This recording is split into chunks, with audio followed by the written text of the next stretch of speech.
Bonjour à toutes et à tous, on commence cette revue de presse en Italie avec la Juventus qui fait les gros titres des journaux, car le club de la vieille dame va connaître une nouvelle décision de justice. Comme le rapporte la Gazzetta dello Sport, les bianconeri ont obtenu un accord avec le parquet fédéral dans le procès concernant les fraudes comptables, les relations avec les agents et les partenariats suspects avec d'autres clubs.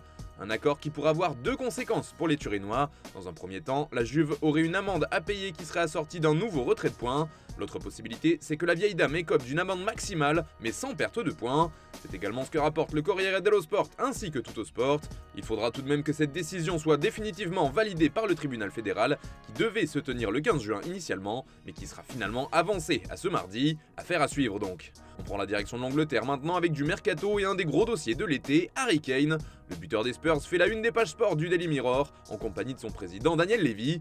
Ce dernier ne veut pas entendre parler d'un transfert de sa star vers Manchester United, si on en croit les informations du tabloïd. Le boss de Tottenham ne veut pas renforcer une équipe de Première Ligue, Kane devra donc rester avec les Spurs ou partir à l'étranger. D'ailleurs, le Daily Mirror précise que Daniel Levy est prêt à garder Kane de force, quitte à le voir partir libre à l'été 2024. Un choix fort qui fait les gros titres de nombreux journaux à l'instar du Daily Star. Drapeau rouge pour Kane, résume le tabloïd, qui explique que Tottenham est prêt au combat avec les Red Devils. Toujours dans la presse d'outre-Manche, c'est un autre joueur très demandé cet été qui fait la couverture du Daily Express. Vous l'aurez reconnu, il s'agit de Declan Rice, suivi avec intérêt par Manchester United et Arsenal. Il est aussi dans les petits papiers du Bayern Munich. D'après Sky Sports, Thomas Tuchel aurait contacté le milieu de West Ham et aurait discuté avec lui au téléphone. Mais les Bavarois seraient allés plus loin puisque le Daily Express évoque une offre du club allemand à hauteur de 95 millions de livres, soit environ 110 millions d'euros. Autre joueur au centre des rumeurs pour ce mercato, c'est Manuel Ugarte qui fait les gros titres de Guardian. Selon le journal, il est le prochain sur la liste de Chelsea maintenant que Maurizio Pochettino est officiellement le coach des Blues. Ugarte fait aussi réagir du côté du Portugal avec Record qui évoque les préférences du milieu uruguayen. D'après le quotidien lusitanien, il préfère Chelsea au PSG. Le club anglais pourrait aussi avoir l'avantage du point de vue du club vendeur, le Sporting. La raison est simple, en plus des 60 millions d'euros qui correspondent à la clause du joueur, les Blues devraient ajouter un bonus d'environ 5 millions d'euros. En Espagne, la première grosse recrue estivale du Real Madrid fait la une du journal AS. D'après le quotidien ibérique, ce sera Jude Bellingham.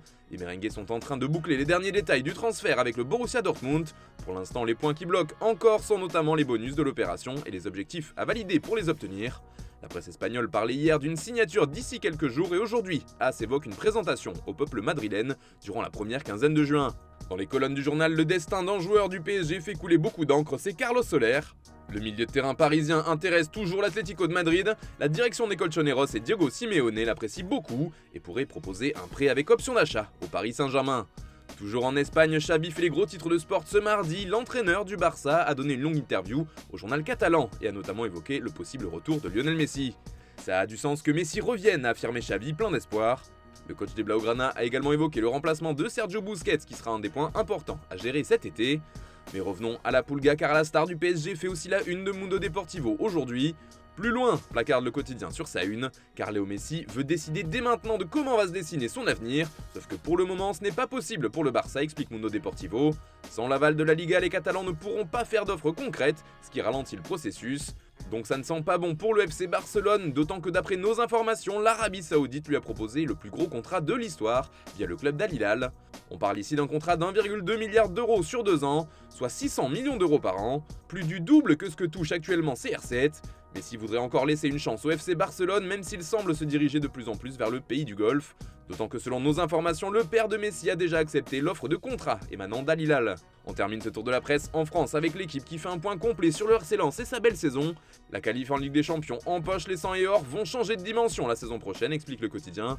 Et puis des nouvelles de Sergio Rico, toujours hospitalisé depuis son accident de cheval. Le gardien du PSG reste en soins intensifs comme le rapporte l'équipe, mais aussi le Parisien. Le journal local parle même de mystère après son accident et d'une inquiétude qui demeure autour de son cas. Dans le viseur du Parisien, ce sont notamment les circonstances de cet accident qui restent floues pour l'instant. Voilà, c'est tout pour ce matin. Bonne journée à tous, on se retrouve tout à l'heure pour le JT et demain pour une nouvelle revue de presse sur Foot Mercato.